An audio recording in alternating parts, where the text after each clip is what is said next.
not really get involved with the current team, but how important is it for a coach's standpoint to want these guys to be around the current players, and maybe something can kind of rub off on them culture-wise? So Yeah, I think it's great that they're around, and so many former great players here today, marking a special occasion.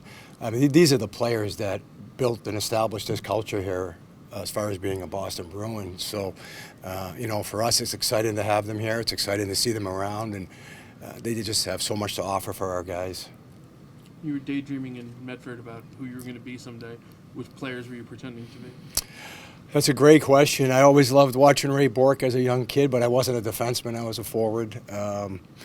So I set my sights on different players. I just always liked the way the Bruins played as a kid. They played with passion. They played with emotion. There wasn't one particular player that I singled out growing up in the area.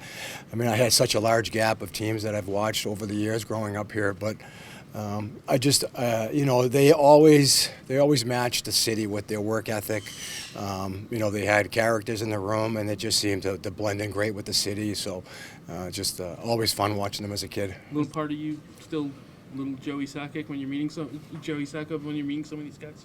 Oh, for sure. Yeah, you get starstruck still. I've obviously got to know some of the guys over the course of the years. Being out here for 10 years, I've established some relationships with some of the former players. But you never forget who they are and what they meant for the organization. As a fan, you would have come aboard sort of in that lunch pail group, right? Late 70s, early 80s. Correct. Yeah. Do you remember what those games were like and what the atmosphere was? Yeah, I mean, well, everybody remembers from those days. First of all, being in the old Garden was different. You were right on top of the game back then, and the game was different as well back then. But just like I said before, there's certain things that stick out in your mind as a kid. I do remember the game in New York in Madison Square Garden when all that happened. I also remember, I believe it was 87-88 season when the Bruins ended up beating Montreal for the first time in a long time in a playoff series. And one thing that stood out to me was when Reggie he took off his mask and he was given the arm pump, after he left the crease. So there's certain moments that you always remember as a kid in that era, and you always remember some of those players too. how would you describe that rivalry between the Bruins and the Canadians? Back then? Just overall.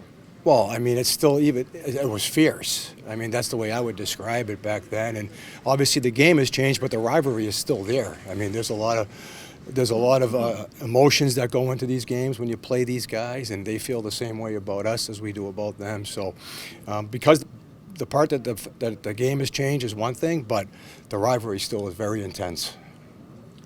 How do you balance a day like today where you want to embrace these festivities, but you also have a game to get ready for? Yeah, I mean, it's a great day. It's a great day for our fans. It's a great day for our players. It's a great day for us as a staff as well.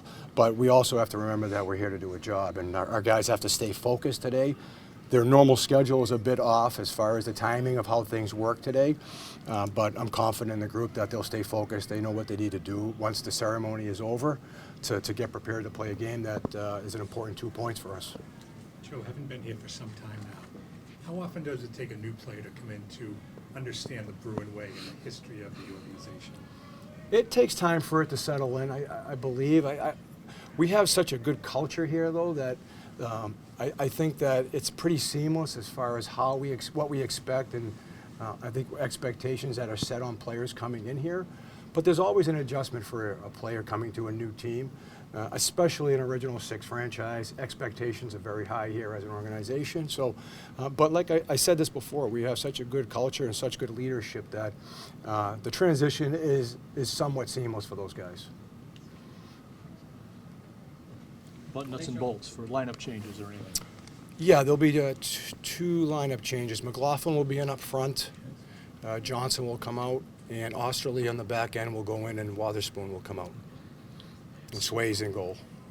It's been 3 weeks since Hampus got hurt. Any chance we'll see him this month? No, he's still out weeks. Still 3 weeks. Okay. Yes.